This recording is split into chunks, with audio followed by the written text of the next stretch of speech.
Di Kepulauan Aru, hidup sekelompok rusa yang terkenal dengan kecepatan luar biasa. Namun, kemampuan itu membuat mereka menjadi sombong dan serakah. Mereka merasa berkuasa dan menantang hewan-hewan lain untuk berlomba lari demi kesenangan. Setiap lawan yang kalah harus menyerahkan tempat tinggalnya kepada rusa, yang tentu saja selalu menang. Wilayah mereka pun semakin luas, dan dengan itu, rasa angkuh mereka tumbuh. Rusa merasa mereka adalah penguasa sejati Kepulauan Aru. Sementara itu, di sudut lain Kepulauan Aru, terdapat sebuah pantai indah yang damai. Deburan ombak, angin sepoi-sepoi, dan pasir hangat menciptakan suasana yang menenangkan.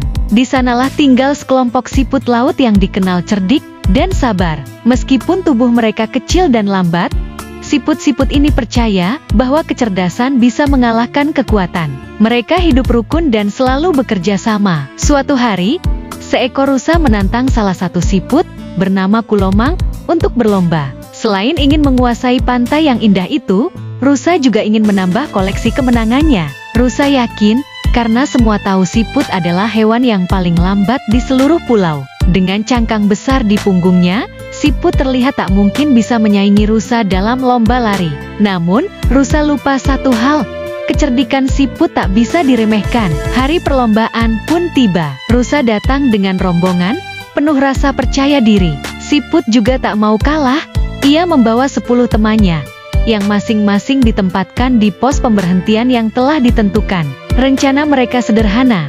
Setiap teman siput akan menjawab tantangan rusa di setiap pos. Sementara Kulomang sendiri akan berada di garis start bersama rusa yang sombong. Sudah siap kalah? Siput tantang rusa dengan angkuh. Siapa takut?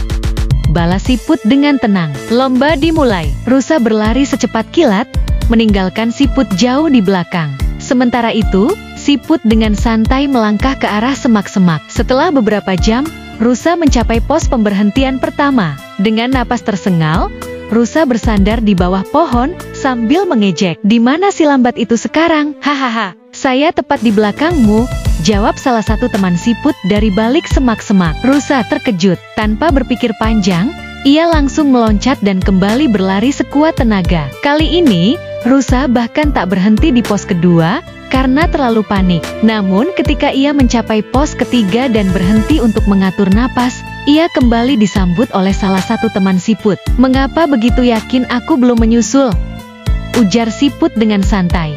Rusa semakin gelisah. Ia kembali berlari tanpa henti, tak ingin mempermalukan dirinya di depan bangsa rusa lainnya. Setiap pos pemberhentian yang ia lewati, teman-teman siput selalu berhasil membuat rusa semakin panik. Rusa berlari terus, hingga akhirnya tiba di pos terakhir, pos ke-11. Kali ini, napas rusa benar-benar habis. Kakinya lemas, tubuhnya terjatuh, dan ia pun meninggal karena kelelahan. Seluruh hewan yang pernah diremehkan rusa bersorak gembira. Dengan kecerdikannya, siput berhasil mengalahkan rusa yang sombong, bukan dengan kekuatan, melainkan dengan strategi yang cerdik. Terima kasih sudah menonton, jangan lupa untuk like, komen, share, dan subscribe untuk dongeng Nusantara menarik lainnya. Sampai jumpa dan selamat mimpi indah.